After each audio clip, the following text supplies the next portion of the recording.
Meus irmãos, eu hoje quero-vos falar, eu sempre digo o tema da mensagem na igreja, porque geralmente lá gravam e tem o Facebook e o Twitter e põem sempre o pastor Carlos Cardoso hoje vai falar sobre. Eu não sei se aqui é assim, mas se não é, olha, pronto, passa a ser hoje, fica hoje. E o tema da mensagem é quando as mudanças produzem vida. O reino de Deus, né, é todo feito de mudanças, todo ele. O cristianismo tem tudo a ver com mudança. A mensagem do arrependimento é uma mensagem de mudança. A palavra arrependimento no grego é metanoia. Metanoia é mudança de direção. Metanoia é uma pessoa que vai numa determinada direção, é confrontado com algo e depois muda de direção. Ou seja, ele vai em direção à morte, em direção ao pecado.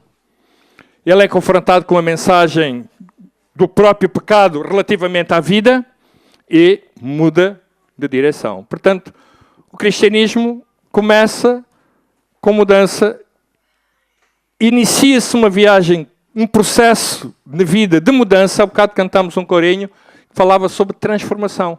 Não é? Transforma-me, não é? Ou seja, muda-me. Muitos dos hinos que nós temos nos hinários das igrejas, quase todos falam de mudança, de transformação. E termina também com mudança. A nossa vida termina com mudança. Não parece. Mas sabe, quando nós morremos, a Bíblia não fala de sepultar.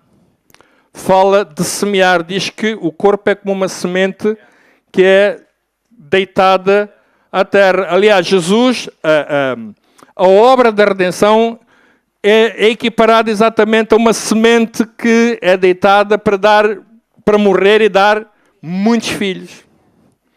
Certo? Portanto, a palavra sepultar, na realidade, não existe nas Escrituras. O que está lá é que nós voltamos à terra, a semente volta à terra. Não é? Começa com a semente e a semente volta à terra, mas na realidade depois nós iniciamos uma outra mudança na nossa vida. Há 3 fases na nossa vida muito importantes. Uma quando somos gerados. Começamos uma fase processual, não é? Quando nós somos gerados. Nós vivemos que é a vida intrauterina e toda a vida é feita em volta, portanto, cercada do líquido amniótico. E quando nascemos, deixamos aquele tipo de vida e mudamos de outra vez de vida. Ou seja, passamos a ter uma outra dimensão. Já não dependemos mais dessa cobertura, desse líquido amniótico, nem precisamos de ter aquele tipo de vida e passamos a ter uma vida terrena, não é? E começamos um processo de crescimento.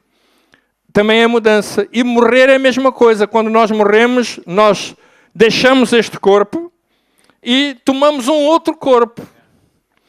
Toda a nossa vida é feita de mudanças. Tudo. O reino de Deus permanentemente fala-nos de mudanças.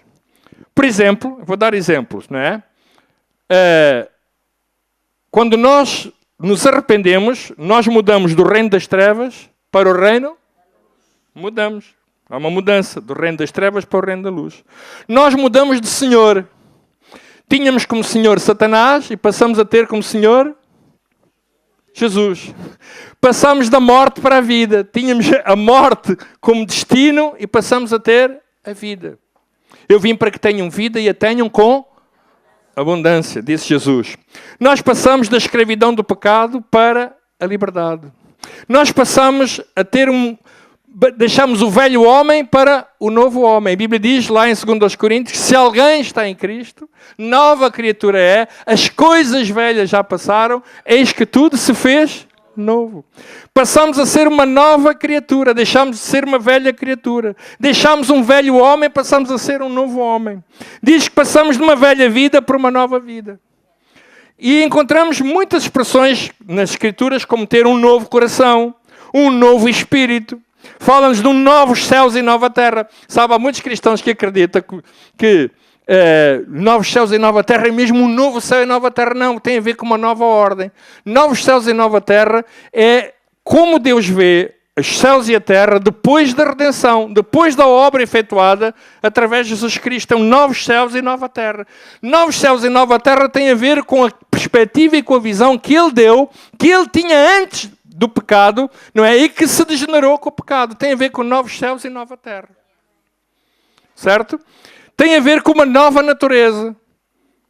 Diz que somos novas criaturas. Há uma nova natureza em nós. Mas, irmãos, toda a vida fala-nos disso. A vida em si, a vida que nós vivemos, é feita de mudanças permanentemente. Olha, nós temos uma coisa...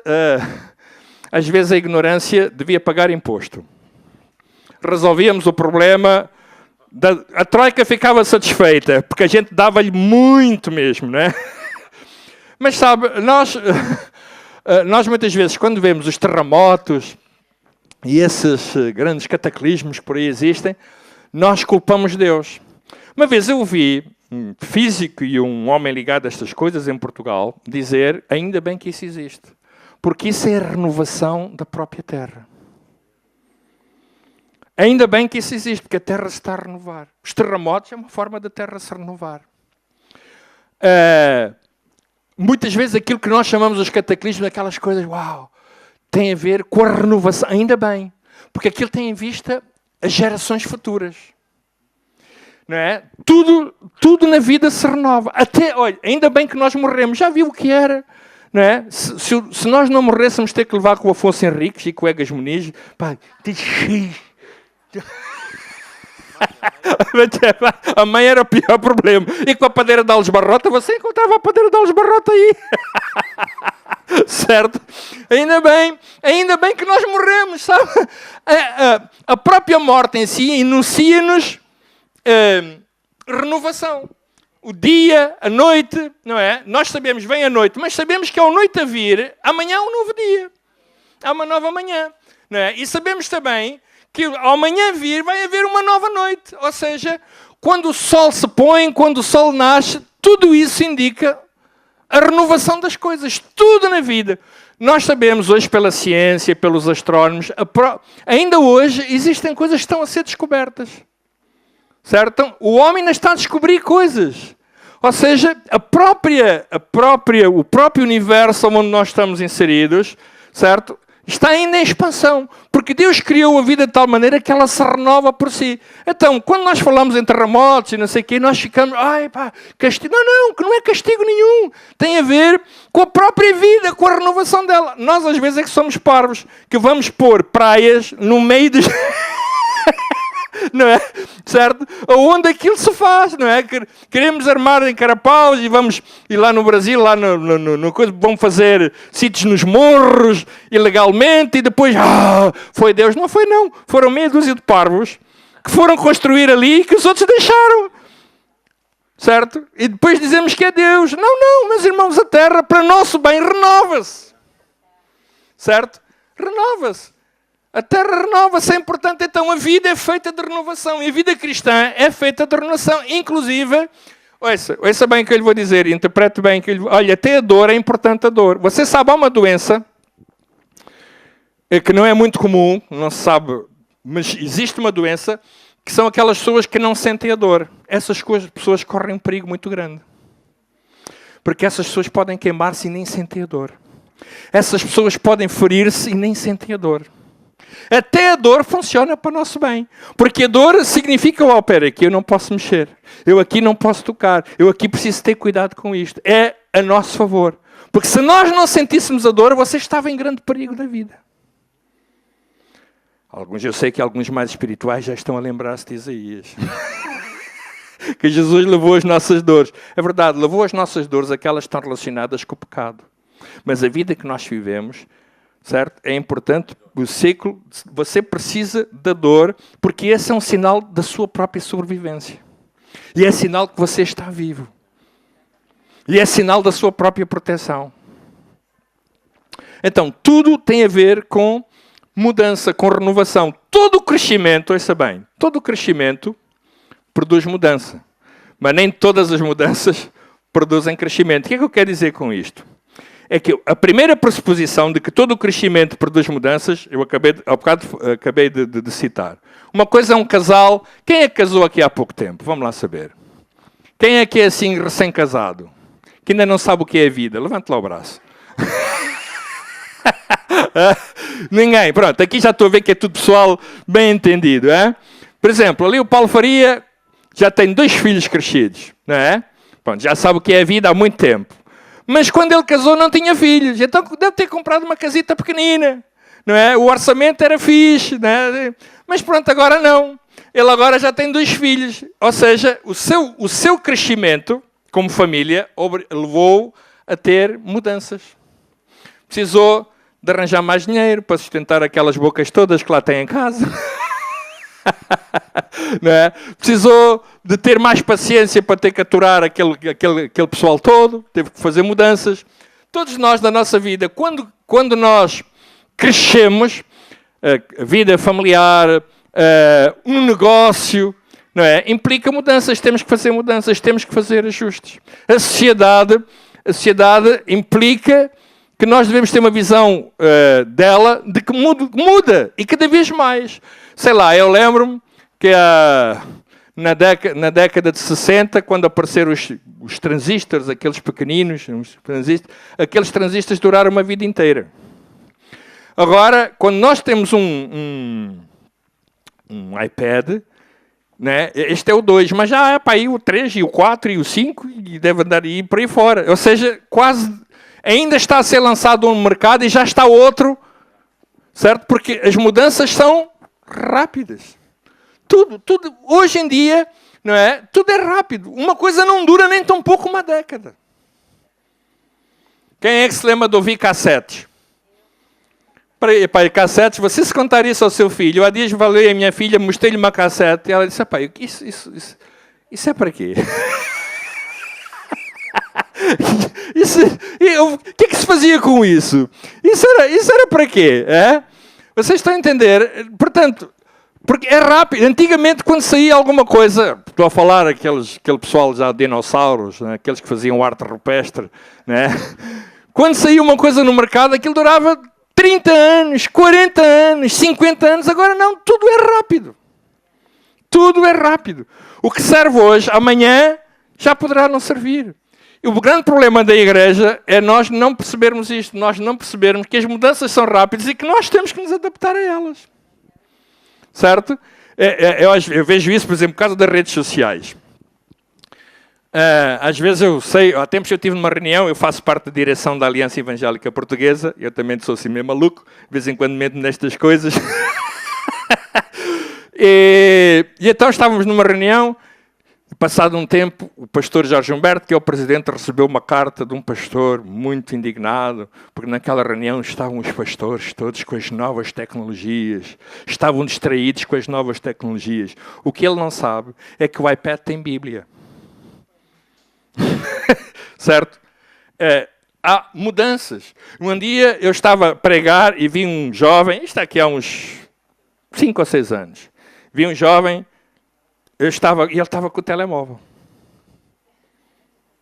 E eu a pregar, eu digo, espera lá que no final eu já te dou, pá. Devia estar com a Bíblia aberta e estás com o telemóvel.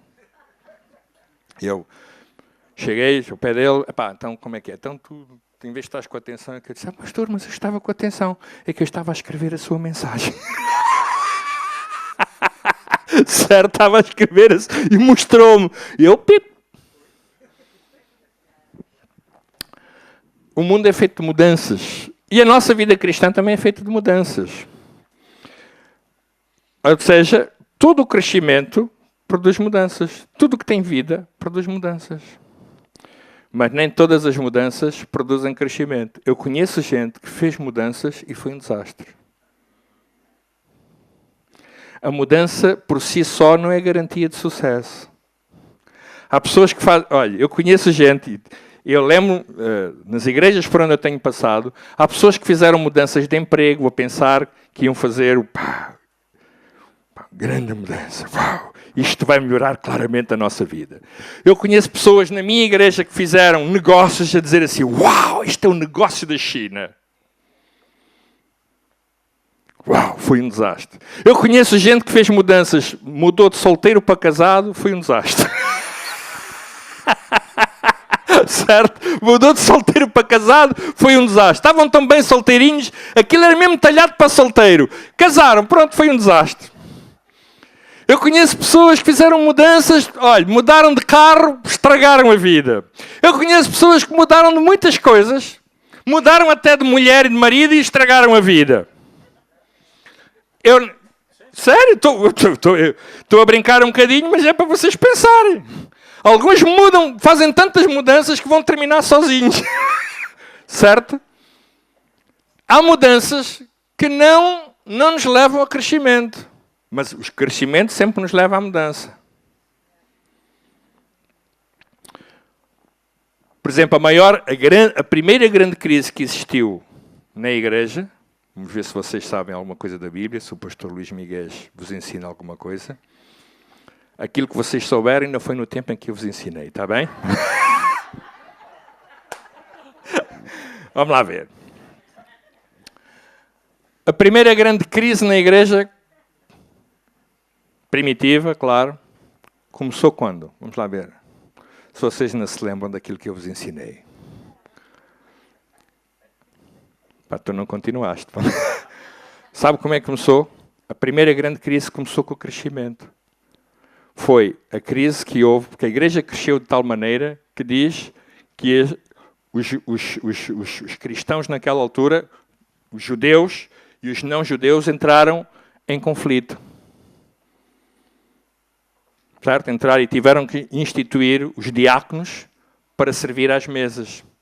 E dizia, enquanto nós, apóstolos, vamos ministrar a palavra e orar. A primeira grande crise surgiu por causa disso, do conflito que existiu, da murmuração que existiu na igreja, porque uns consideravam que não estavam a ser servidos e estavam a ser discriminados. Foi por causa do crescimento. Há crescimento na nossa vida, certo? Que produz, temos que fazer mudanças. Eu lembro quando eu saí daqui da Figueira da Foz, fui para a Milhada, da Milhada fui para Lisboa, e depois em Lisboa mudei várias vezes, certo? Mas porquê? Porque estava a crescer. E crescer implica mudanças. Mas há mudanças que são terríveis. Não é? Eu conheço pessoas, não é, como eu estava a dizer, lá na igreja, chegaram ao pé de mim e disseram, pastor Carlos, sabe, olha, eu agora encontrei, tenho um negócio, eu vou fazer um negócio, pá, eu agora vou ganhar milhões, pá, e depois vou dar o dízimo à igreja. Aquilo é para ver se amacia a coisa. Mas eu olho para o negócio e digo assim, isto não vai dar certo. Esta mudança não vai dar certo. Esta mudança vai ser uma desgraça. E muitas vezes é mesmo uma desgraça. Há mudanças que não nos levam ao crescimento. Mas o crescimento sempre nos leva à mudança. Uma igreja que cresce, necessariamente tem que fazer mudanças. Eu estou a falar da experiência que tenho como pastor. Né? Eu lembro-me, quando eu cheguei à igreja em Cascais, era uma igreja pequenina, com 140 cadeiras, certo? Ao culto de manhã, eu lembro, era às 9 horas da manhã, eram mais os pastores que iam que os crentes. E eu tive que fazer uma mudança. Tive que passar o culto das 9 para as 10 da manhã. Porque senão eu tinha que fazer sozinho o culto, mais os pastores. Era mais, não é? Portanto, tive que fazer uma mudança. E depois, com o crescimento, tivemos que fazer mudanças, tivemos que adaptar. Olha, em 14 anos que eu estou naquela igreja, já mudámos 3 vezes instalações. Pior que isso, as mudanças criaram muito desconforto, porque nós tínhamos instalações próprias, nossas. Tu conheceste a Rua João Luís de Moura, não é? Tu conheceste lá em cima, em Cascais. Era nosso, era património nosso, nós tínhamos dinheiro no banco. Na altura, eu lembro, tínhamos 30 mil contos no banco, em dinheiro ainda em escudo, 30 mil contos no banco, toda a gente tinha salários, aquilo tudo, e a igreja começou a crescer, e de repente, quando nós demos por ela, aquilo já não estava a suportar, as coisas estavam-se a estragar, as casas de banho, as portas estavam todas, porque aquilo, enquanto teve pouca gente, foi dando, mas depois foi começando a aumentar, e as coisas começaram a ficar danificadas. Então, tive que convencer as pessoas para ir para a Abla, ou seja, andarmos 10 km, sairmos de Cascais para ir para Carcavelos. Eu disse, Deus, como é que eu vou fazer ver às pessoas que estão aqui, isto é propriedade delas, estão aqui há 40 anos, que nós precisamos de mudar por causa do crescimento. E irmos para um lugar que não é nosso, pagar uma renda de 1.500 euros, na altura na Abla, que era à sexta-feira e ao domingo, E como é que vamos fazer isso? Epá, foi terrível. Eu quase que estava a desejar que a liderança dissesse não. Eu disse até assim, olha Deus, sabes uma coisa, eu vou falar com um irmão, está lá aquele irmão, dificilmente, olha, vai aceitar. Se ele disser que não, é porque é não mesmo. Ou seja, o que eu estava a dizer assim, Deus, tu dizes que é para mudar, mas se ele disser que não, olha, aguenta-te. É? E eu fui falar com o tal irmão, e ele disse, pastor Carlos, vamos em frente. Eu disse, caraças, pá. Podias ter dito que não. Sabe? E fomos e mudamos 10 quilómetros. Fomos para um lugar que nós não conhecíamos, nada. Pá, foi uma coisa terrível. Mudámos a vida da igreja, tudo, não é? Começámos a fazer uma reunião ao domingo à tarde, não foi, amor? Foi ao domingo à tarde. Depois foi crescendo, depois tivemos que começar a fazer uma também ao domingo de manhã. Começou a haver chatices com os que tocavam e os que não tocavam, e muito amassado, e os que estavam a servir, e os que não estavam a servir. Epá, aquilo começou a ser muito cansativo, e ensaios, e temos que andar. Epá, foi terrível. Ao fim de 2 anos e meio aquilo encheu, tivemos que mudar outra vez. Tivemos que mudar, andamos à procura, não encontrávamos, como é que vamos arranjar um terreno, como é que não vamos, aquilo tudo. E a gente tinha que mudar, e lá na Abla aquilo estava cheio. Tu conheces a Abla, Luís? Estava cheio de gente ao domingo, de manhã, tarde. Como é que a gente vai fazer isso? E a gente já... Como é que vamos conseguir fazer isso? Até que um dia nós passámos num sítio, era um armazém enorme, um armazém puro. Olha, um armazém enorme. 1.100 metros quadrados. Mas era só um armazém. E o meu colega, o pastor Henrique, foi falar com o senhorio. E ele disse-lhe assim, olha, sabe uma coisa? Aqui, este armazém era o lugar onde estava o Big Show Sick. Era os estúdios do Ediberto Lima. Era aqui. Eu costumo dizer que depois quem foi para lá fomos nós só mudámos o macaco. Só mudámos de macaco. Então, ele pediu-nos, na altura, 5.100 euros. Eu disse, como é que... 5.100 euros, aí está 8 anos atrás, como é que a gente vai fazer? A gente tinha tudo, como é que a gente vai fazer? Eu chamei os pastores e disse, olha, meus amigos, aqui não há garantias de salário, não há garantias nem subsídios, não há nada, a partir daqui isto vai-nos entrar no pelo. Eu assim a pôr as coisas difíceis para eles também dizerem que não. Não é? Porque foi logo pelo salário. Para eles ficarem assustados e dizer assim, não, Carlitos, vamos continuar na Abla. E eu disse, não, vamos, força, vamos embora e tal. E levei assim os irmãos mais maduros, aqueles mais velhotes, aqueles que são mais resistentes à mudança. Levamos lá, estão a ver, irmãos, a gente vem para aqui, o que é que vocês acham? Olha, irmãos, isto tem uma desvantagem. A desvantagem é que vocês têm vindo muito longe. Eu assim a fazer as coisas difíceis para ver se eles diziam, pastor, vamos continuar onde estava. E ele disse, pastor, não há problema. Cada vez que eu punha um obstáculo, eu dizia, olha, vocês vamos ter que mudar, não há problema que a gente vem, tem transportes, não tem problema nenhum. Eu disse, já não pagou. Mas sabe, irmãos, aqui nós vamos gastar muito dinheiro. Não faz mal, mas Carlos, a gente levanta ofertas. Blá, blá, blá, blá. Também não pagou. Ou seja, eu disse assim, bem, é mesmo para ir e fomos. Olha, fizemos mesmo um contrato pela fé. E durante muito tempo foi muito difícil adaptar outra vez, porque implica muitas despesas. Muitas despesas, ou seja, de repente a nossa conta foi-se à vida. Ou seja, mudou o paradigma, porque as pessoas, durante muitos anos, habituaram-se a ver uma conta bancária como um sinónimo de bênção ministerial. E o mais importante são as pessoas. Vocês entendem? Como é que vamos dizer agora as pessoas que temos que gastar este dinheiro, tivemos que vender a outra casa, lá em cima, vendê-la, e vender património numa igreja, meu amigo, olha, vou-lhe dizer, até o Passos Coelho era demitido. Certo? Vender património numa igreja é terrível para ir para um sítio, aquele conceito que vamos ter que alugar. E construir não é num sítio que não é nosso. Há aquele ditado de assim, para que vamos fazer filhos na mulher do outro? Convencer as pessoas, mas olha, irmãos, foi fantástico, tudo uma unidade, uma coisa tremenda. E olha, irmãos, sabe, ao longo destes 8 anos nós temos estado ali, temos sido provados. Olha, Deus tem sido fantástico, coisas... Olha, nós tínhamos uns... Tu nunca estiveste lá.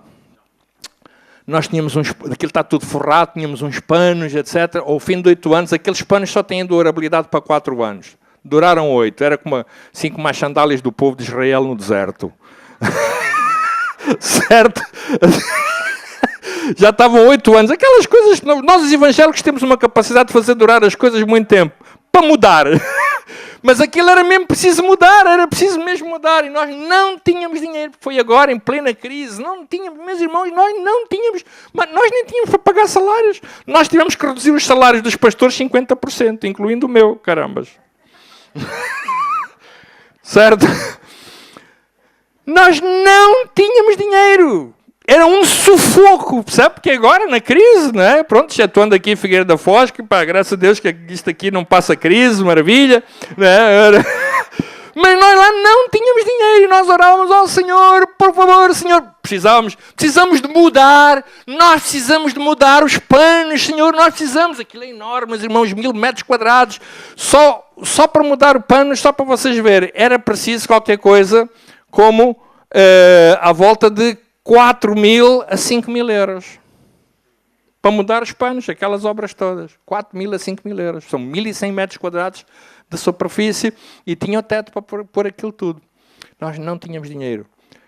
Em outubro, o ano passado foi um ano de seca em todo Portugal, e a única vez que choveu, pelo menos em Lisboa, que eu me recordo, houve uma bruta inundação. Em Lisboa, Oeiras. Uma inundação, não sei se lembram, andar os carros a chocar lá daquilo tudo. E a igreja, um dia estavam em casa sentados, chovia, meus irmãos, olha, terrível. E a minha secretária telefona, Pastor Carlitos, a igreja está a ser inundada. Ai, pai, um arranque de casa, quando eu cheguei à igreja era água por tudo que era lado. Eu até comecei a chorar, eu e ela, os dois, perdidos, porque aquilo estava tudo cheio de água, carpete, tudo. Metemos no Facebook para virem, não sei se tu te recordas disso, para virem ajudar e tal, vem um monte de gente para ajudar a limpar a água, até tenho isso gravado aí no Facebook, e essas coisas todas, aquilo tudo. Nós esperamos, agora como é que vai fazer? Metemos aquilo no seguro. O seguro olhou para aquilo e disse, sim senhora, isto foi uma grande inundação, vocês vão mesmo precisar, tem que se levantar. Porque aquilo tem carpete, tem tijoleira desta, não é? Isto é móvel, não é? É igual. Sim, é móvel, não é? Tem chão, como é que se diz? Flutuante, exatamente. E, com água, e aquilo, tu, de uma vez, imagina, era assim, água, aquilo, fora. Sei, como é que vai ser? E eles foram lá ver, sim, senhora, não choveu mais, secou tudo, e o dinheiro que nos deram, pusemos o teto. A gente agradeceu ao Senhor, obrigado, não há mais nenhuma inundação para mandar. Manda mais uma. Sabe, tudo. Deus, quando executa mudanças na nossa vida, não é? A gente orou ao Senhor por um novo pano. Para mudar, é ou não é? Mas às vezes que a maneira como Ele traz mudança, traz desconforto porque a gente não está a ver o final. A gente não está a ver o final. Nós só estamos a ver, não é? O início das coisas. Mas Ele está a ver o final. Uau! E eu hoje, quando olho para os tetos, aquilo tudo bonitinho, tudo com pano, eu digo assim, graças a Deus pela inundação, Senhor. Que bom. Ouça, não choveu mais lá, não choveu mais, tudo sequinho, está tudo ok, tudo. Aquilo era, não foi preciso. Está a ver como o Senhor é bom, como Ele muda de um chão para o teto? Olha, o Senhor faz mudanças, Ele transforma a água em vinho. Eu costumo dizer que a igreja devia ser lugar bom para os alcoólicos. É o sítio ideal, porque temos um Senhor que transforma a água em vinho. E vinho bom, Tudo. Agora, meus irmãos, agora ouça bem. No reino de Deus, as mudanças nem sempre originam crescimento. Porque o que acontece... Quando nós muitas vezes fazemos mudanças, isso vai depender da nossa atitude. Vamos supor, quando eu me converto, para eu continuar a crescer, quando eu mudo, quando eu passo a ser um cristão, vai depender da minha atitude, vai depender da minha determinação, vai depender do foco onde eu tenho as coisas. Porque o facto de eu mudar não significa crescimento. Eu lembro quando eu converti, eu tive que fazer muitas mudanças na minha vida. Eu tive que reorientar muitas vezes a minha vida. Quando eu deixei de ser professor, muitos irmãos aqui se recordam que eu era professor, para ser um pastor, eu tive que fazer, em função do meu crescimento no ministério, eu tive que fazer muitas mudanças. Eu tive que ser muito determinado, eu tive que ser muito disciplinado, eu tive que ser uma pessoa muito focada, porque houve muitas situações que vieram para me desfocar, para me descentralizar do alvo e do objetivo. Os irmãos estão a entender?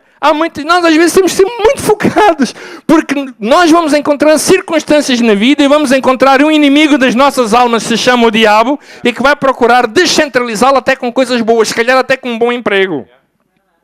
Se calhar até com um bom negócio. Eu conheço muita gente que por causa de um bom negócio, por causa de um bom emprego, perdeu tudo na vida, às vezes até a família. Nós conhecemos, e o meu pai também conhece, um casal que nós temos na igreja. Eu não vou dizer o nome, porque isto está a ser, mas temos um casal, ele conhece. Era um casal fantástico. Estão lá. Excelentes pessoas, pá, impecáveis. Luís, gente que todos os pastores gostariam de ter. E um dia, chegaram ao pé de mim e disseram, Pastor Carlos, eles eram da minha terra, de Porto Moinho, lá de Angola, da terra do meu pai.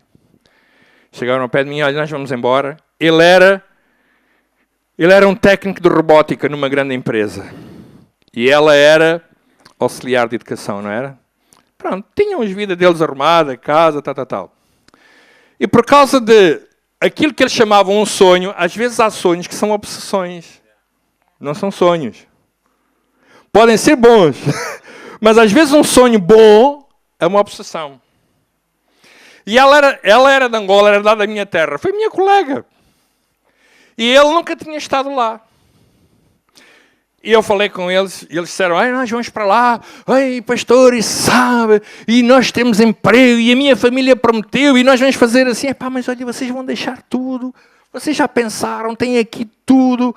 Vocês, não, mas nós estamos cansados, nós queremos melhorar a nossa vida. Mas a vossa vida, pronto, isto não é propriamente o príncipe do Dubai, mas olha, é o príncipe aqui de Carcavelos. Vocês não comem praticamente, o que é que eu vou dizer, como o príncipe do Dubai, mas comem carapauzinho, né? Esta galera, a gente quer ir, e vai, o sonho, isto é um sonho antigo e tal. Pronto, ok, olha, quando as pessoas querem ir, eu avisei, eu e os outros. Falámos, ficámos muito preocupados com a situação, etc. E foram. Deixaram os seus empregos. Deixaram tudo. Por trás de um sonho. Eu falava-lhes, mas tem igreja. Lá tem igreja, o que não falta lá é igreja. Então, e casa? Os meus irmãos não casam. E então, emprego, nós já temos emprego, vamos ganhar assim, vamos ganhar assado. Ou seja, vocês sabem, eu vou dizer uma coisa. Quando uma pessoa está obcecada com alguma coisa, ela perde a clarividência das coisas. Perde a capacidade, até de ouvir Deus. Ela perde. Pode ser um cristão, aqueles eram fantásticos, mas uma obsessão, uma pessoa que não sabe discernir uma obsessão num sonho, porque os sonhos são sempre de Deus, as obsessões não são. E eles foram. Conclusão, para vos dizer. Ela não encontrou emprego nenhum, foi enganada, passou muito mal. Ele ia lá morrendo. Passado um ano, ele voltou. Luís, ele estava mesmo mal. Ele chegou a estar numa ponte, pensar que tinha que se suicidar, tinha perdido tudo. Um dia telefonou-me, pastor Carlitos, estou perdido, vem ter comigo. Fui buscá-lo, fui à ponte, lá onde ele estava, que se ia mandar.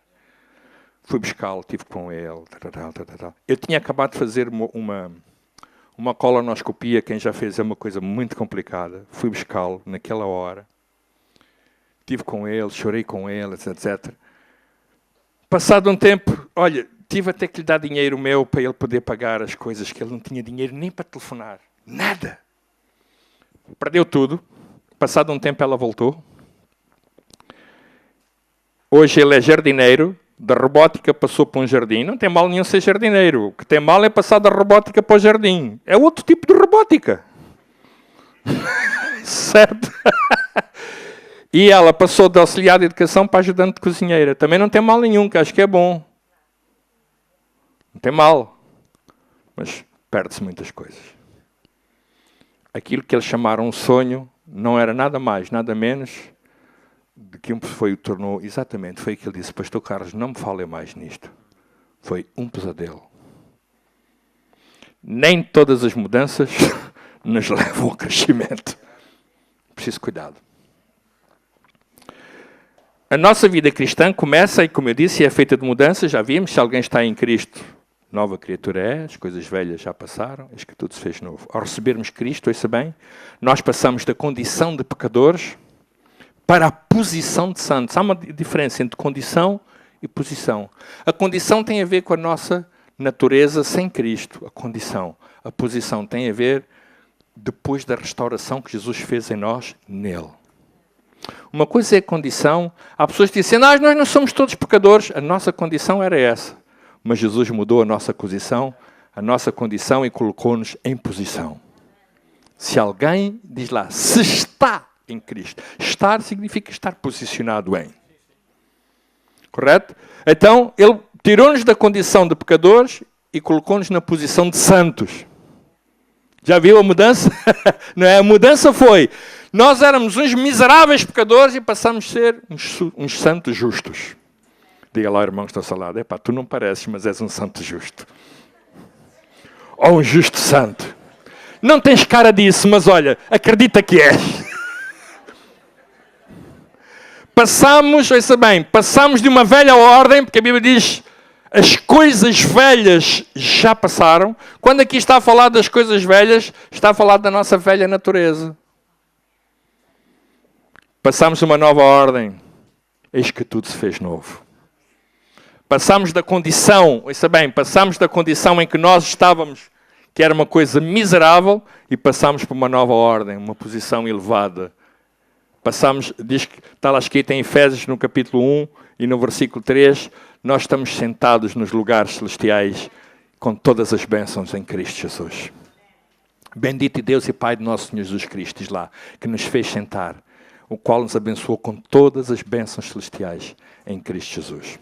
Sentados com Ele. Passamos da morte para a vida. Passamos das trevas para a luz. A nossa condição era de morte, a nossa condição era de trevas, e nós agora estamos numa posição de vida, e estamos numa posição de luz. Por isso Jesus disse que nós somos luz. Está lá escrito em Tiago que diz que nós brilhamos como astros. Essa é a nossa posição. Não é? Meus irmãos, na condição de pecadores, nós olhamos de baixo para cima. Na condição de justos, nós olhamos de cima para baixo, porque diz que nós fomos ressuscitados juntamente com Cristo e estamos com Ele sentados. Está lá escrito no livro de Efésios. Então, na posição de sentados em Cristo, nós olhamos de cima para baixo. Concordam comigo? A perspectiva é diferente. Na condição de, nós olhamos de baixo para cima. Mas na posição de, eu olho de cima para baixo. Porque na posição de é aquilo que eu sou e estou em Cristo. Sentado com Ele. Então, eu posso olhar as coisas que estão ao meu redor, aquilo que circula cá em baixo, não com uma atitude de superioridade, mas com uma atitude que na realidade é aquela que Jesus nos deu, de vencedores. Por isso é que diz que Ele nos fez mais do que vencedores. Diz assim, pá, eu já passei por isso. Eu já venci isso. Ao recebermos Cristo, meus irmãos, a maior mudança é que nós passamos da condição de caídos para a condição de restaurados. Passamos a viver nele. Em Romanos 8,37, como eu já disse, diz lá, em Cristo somos mais do que vencedores. Em Filipenses, no capítulo 4 e no versículo 13, diz lá, em Cristo eu posso em Cristo, diga sempre, em Cristo, diga lá, em Cristo, eu posso todas as coisas naquele que me fortalece. Em Romanos 8,35 diz, em Cristo nada nos poderá separar do seu amor. Nada, nem a morte, nem a vida, rigorosamente nada nos poderá separar do seu amor. Em Efésios, no capítulo 1, no versículo 3, diz que em Cristo fomos abençoados com todas as bênçãos espirituais. Ouça bem, aquilo que nós somos não é determinado pelas circunstâncias. Este é um problema muitas vezes na igreja em geral, é que nós pensamos, quando nós falamos que somos vencedores, as pessoas, mas tu, assim como tu és, não é isso que determina o que eu sou. O que determina o que eu sou é aquilo que Ele já fez por mim. O que Ele já fez é o que determina. Não é? Às vezes, no Facebook, envolvemos em polémica por causa da prosperidade, e vem lá a prosperidade, e eu conheço muitos que falam na prosperidade e são os tesos e tal, sabe? Não é o ser teso que determina que eu sou próspero, é aquilo que eu sou em Cristo Jesus. E Cristo não é teso. Certo? Ele é próspero. O que determina é aquilo que eu sou em Cristo, aquilo que Ele já fez. É aquilo que determina, aquilo que Ele restaurou na minha vida, não aquilo que eu tenho. Eu não me importo ter, claro, se alguém está cansado de ter muito dinheiro, eu tenho aí um NIB, é fácil.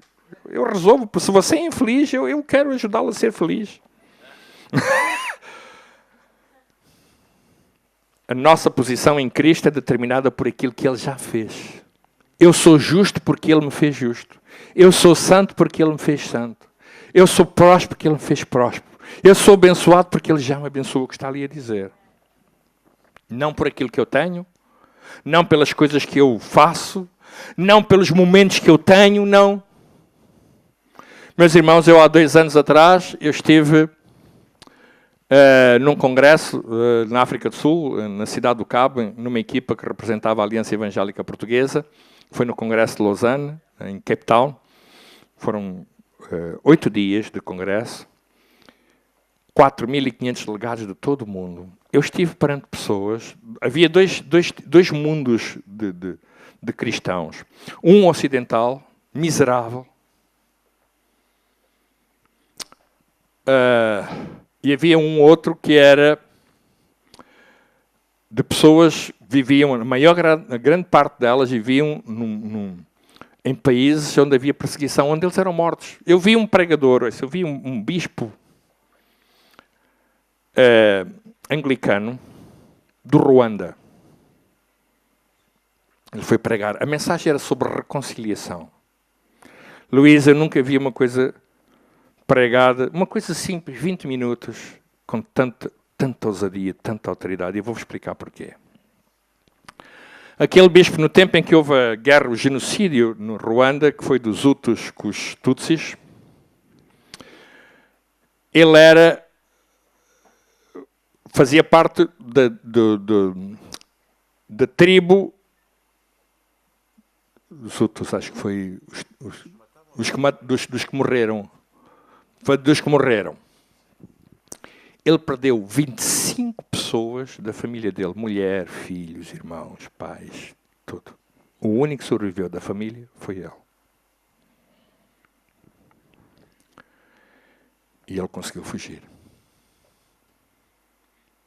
Quando foi da reconciliação nacional, a ONU escolheu a ele para ser o porta-voz para a reconciliação. Ele disse, vocês estão enganados. A minha vontade é matá-los todos. Mas sabe uma coisa? Ele disse assim, eu lembrei-me da minha posição em Cristo Jesus. Deus chamou-me para ser um reconciliador. A condição dele dizia assim, nunca. Tu tens que fazer justiça. A condição.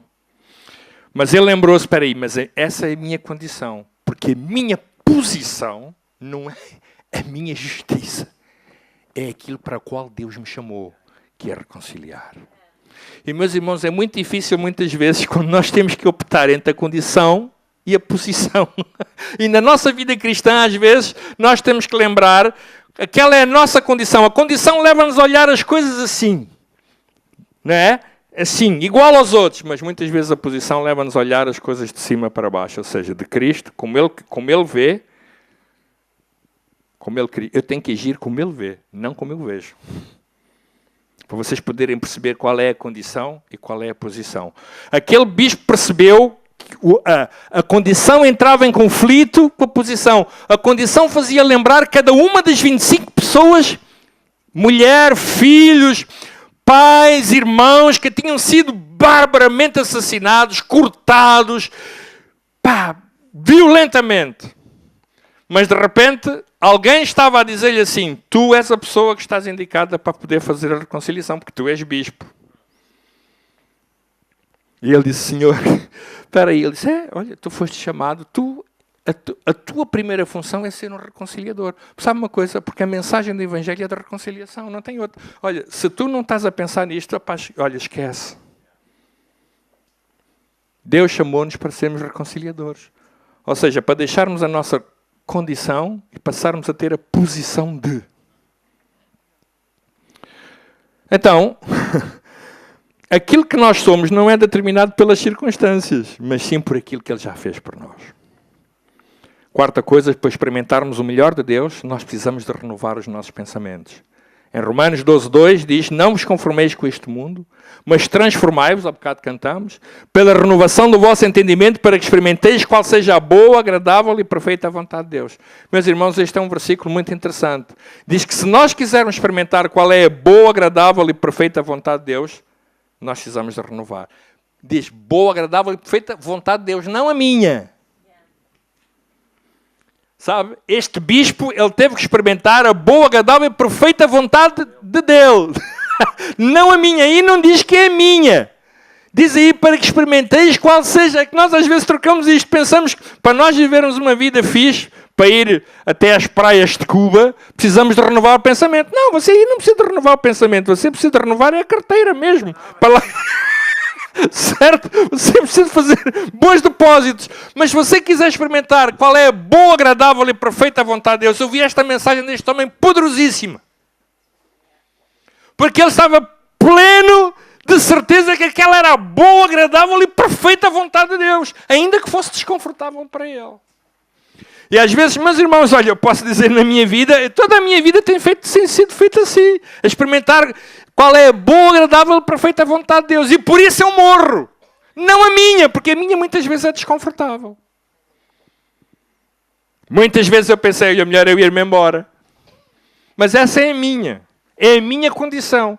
Mas ao perceber a posição, e esta é a função de todos os servos de Deus, é nós percebermos qual é. O que é que faz uma pessoa que muitas vezes faz mudanças radicais.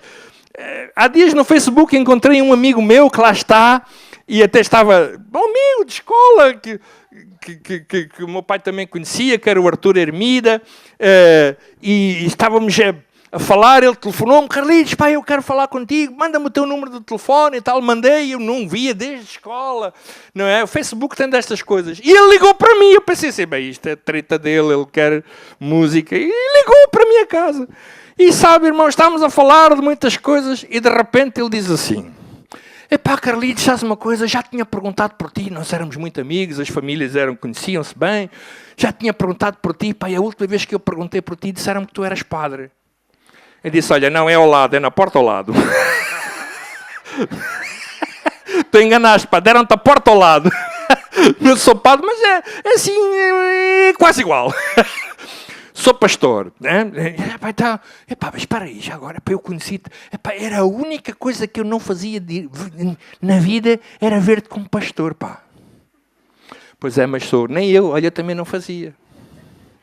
Era a única coisa que eu também não fazia ideia. Então, mas o que é que te fez mudar, pá? A pergunta inevitável: deve estar a ganhar mais, não? Se não, estou a ganhar menos. Porque tem a ver com propósito. Tem a ver, percebemos qual é a vontade de Deus. E às vezes, eu costumo dizer na igreja onde eu prego, quando nós estamos no propósito de Deus, até as coisas que não prestam, aquelas coisas que não valem nada, nós gostamos delas, são bonitas. Sabia disso? Quando nós estamos no propósito de Deus, até aquilo que não presta, até aquilo que qualquer pessoa rejeita, é bonito. Nós amamos aquilo. Quando nós estamos fora da vontade de Deus, estamos sempre a criticar tudo. Nada nos agrada. Nada nos agrada. Nada presta. E nós temos pessoas, às vezes, aquelas pessoas que quando estão fora do propósito são sempre críticas. Tudo nos incomoda. Quando nós estamos dentro da vontade de Deus, meus irmãos, eu vou-vos dizer uma coisa. Epá, olha, até uma cadeira partida é bonita. Certo? Aquilo que o outro diz, pá, uma cadeira partida, diz, pá, fixe, pá, que criatividade, fantástico. Deus é bom. Certo? Deus é bom.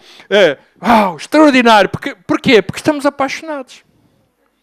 Certo? Sei lá, se me mandassem ir para Angola, para um sítio qualquer lá, eu não ia, porque não me apaixona. Não me apaixona. Mas aquelas pessoas que têm a vontade de Deus, olha, vou-lhe dizer uma coisa, até o capim é bonito. Sabia? Até o calor, a umidade, o mosquito, fixe. Não há mosquito mais bonito que aquele.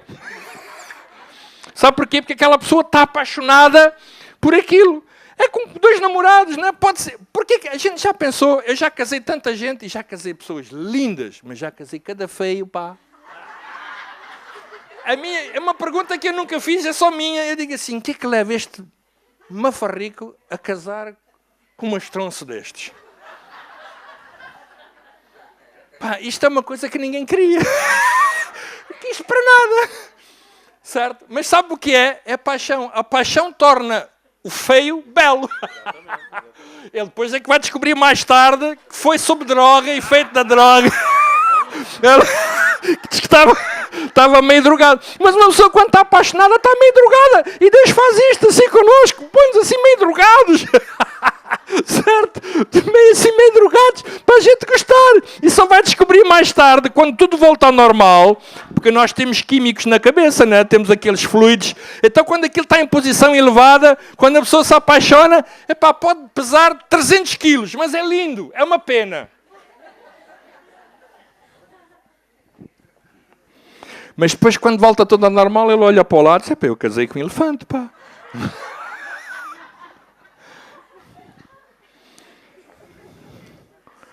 Meus irmãos, não é possível nós vivermos numa ordem e cultura com pensamentos da velha.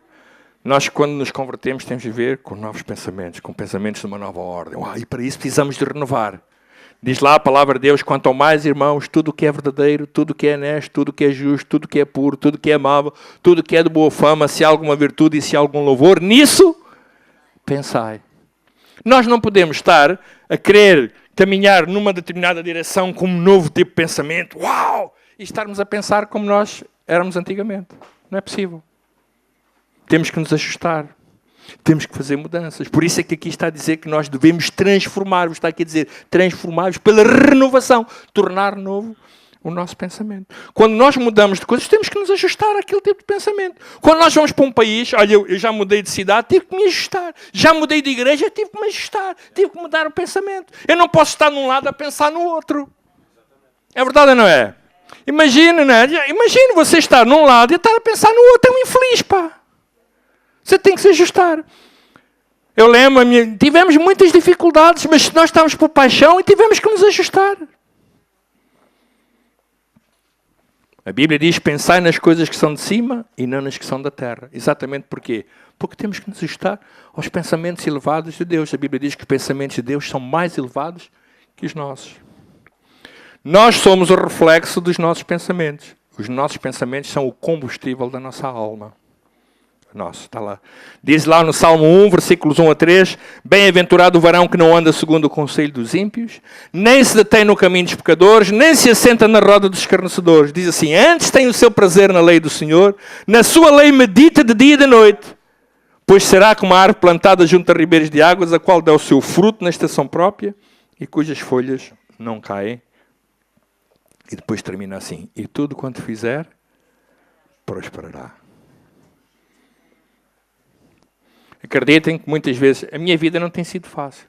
Meus irmãos, desde que eu saí daqui, desde que eu deixei para ir para mim, eu já tive muitos ataques na minha vida.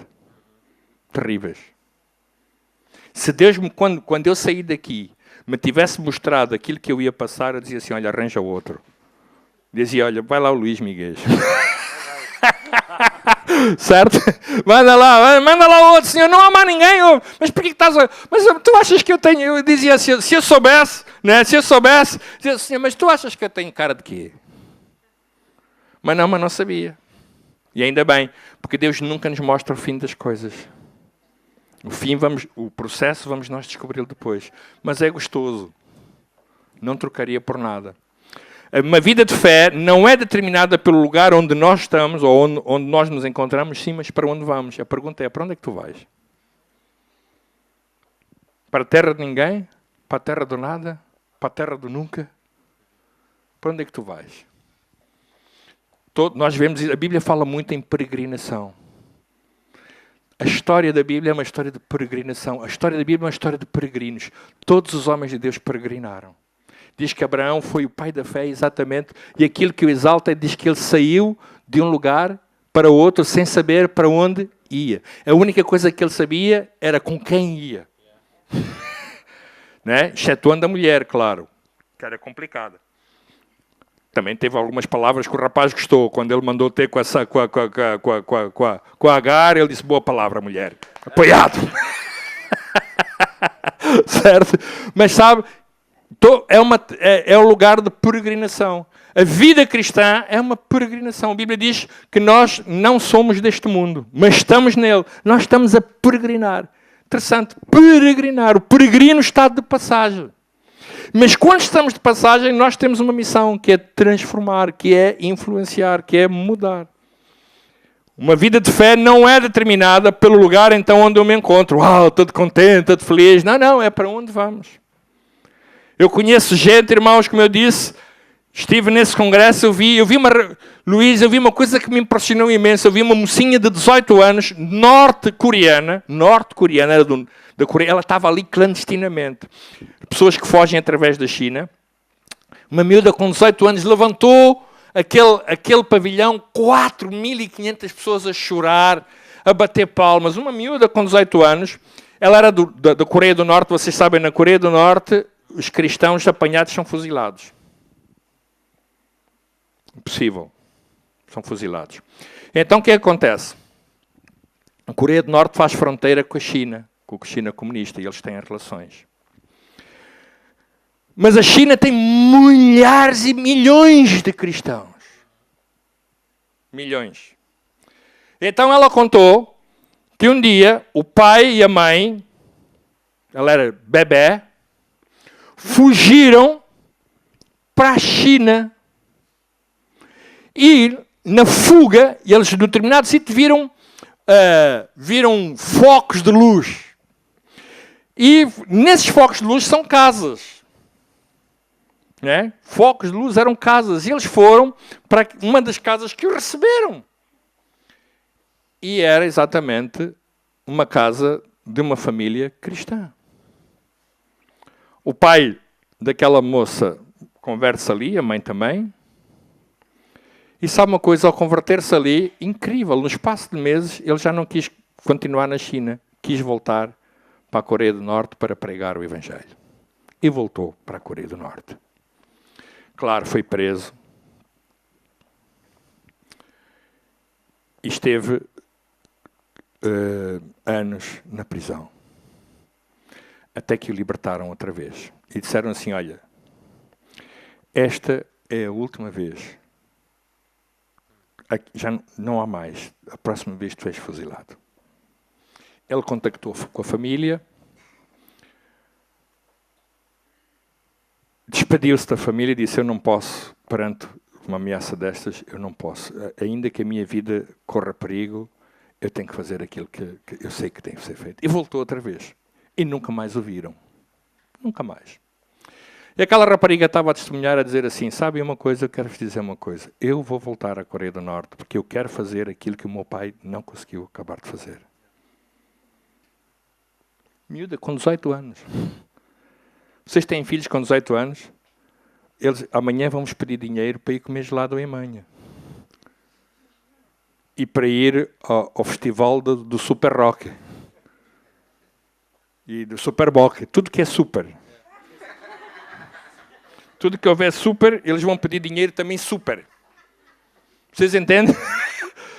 Sempre que houver um super, vocês já sabem. Então na mira. Se tiverem filhos, mira. Aquela diz que quer regressar para ir para a Coreia do Norte, fazer aquilo que o pai não conseguiu acabar de fazer. Uma vida de fé não é determinada pelo lugar onde me encontro, mas sim para onde vou. A Bíblia diz que muitos, está lá escrito em Hebreus nos Heróis da Fé, diz que morreram abraçando as promessas de longe. Paulo, ele dizia, uma coisa faço, é que esquecendo-me das coisas que atrás ficam e avançando para as que estão diante de mim, prossigo para o alvo, pelo prémio da soberana vocação de Deus em Cristo Jesus. Nós sempre caminhamos em direção ao que nós acreditamos.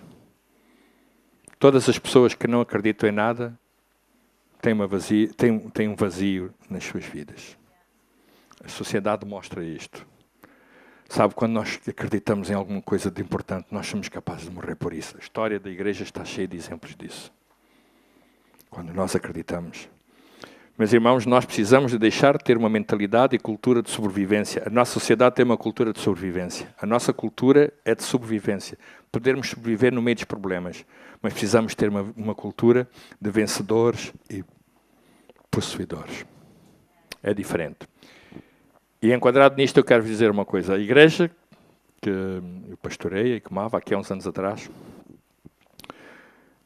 nós descobrimos, nós liderança, eu como pastor, descobri que havia muita gente na igreja, mulheres, homens, que tinham histórias das suas vidas muito feridas, muito magoadas, mulheres que tinham sido vítimas de violência doméstica, pessoas que tinham sido abusadas sexualmente na sua infância por famílias, pessoas que tinham sido rejeitadas. Temos lá pessoas que foram rejeitadas pelos seus pais, muitos pessoal ligado das ruas, etc.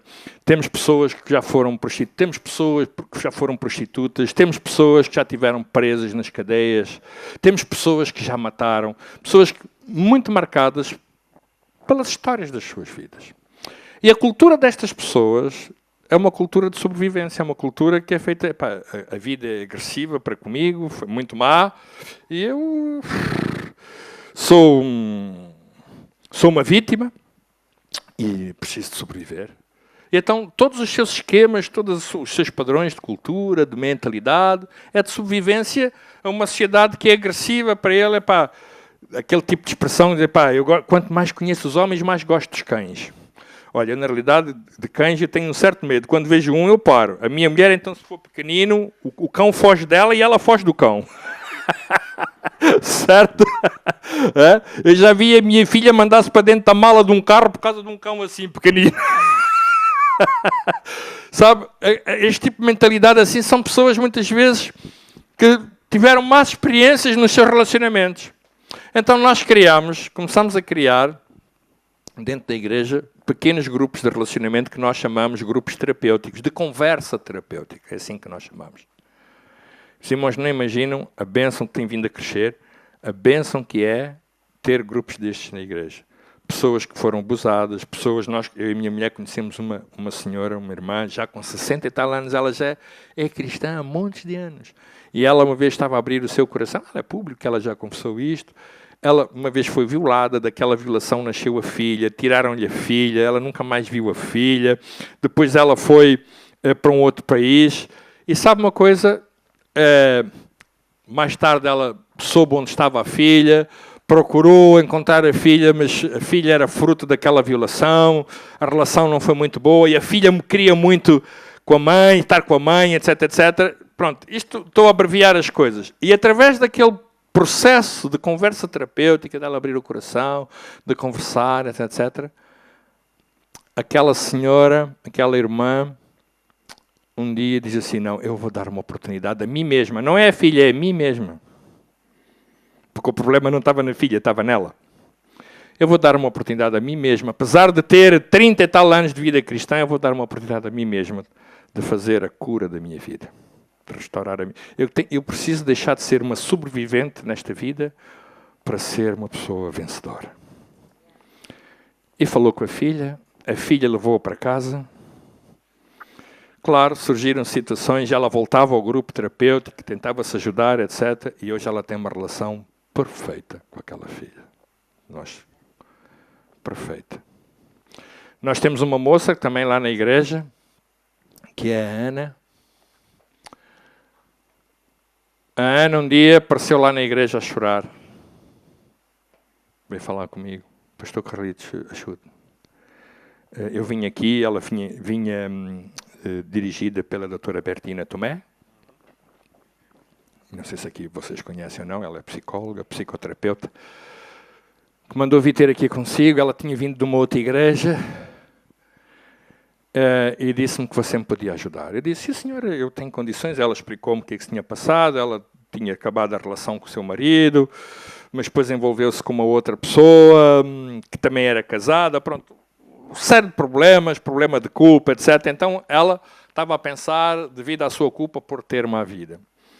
E então foi ter com a psicóloga, com a doutora Bertina, ajudou-a naquilo que foi necessário e tal, disse, olha, mas tu agora precisas de uma coisa interessante, tu precisas de uma igreja que te ajude a fazer uma coisa que isso já não te posso ajudar. O que eu te podia ajudar está feito, mas tu agora precisas de um ciclo de relacionamentos saudável para te ajudar a superar e a passar por essa fase e a reintegrar-te de novo numa comunidade, família, como deve. E encomendou, salvo seja, né? Lá para a igreja.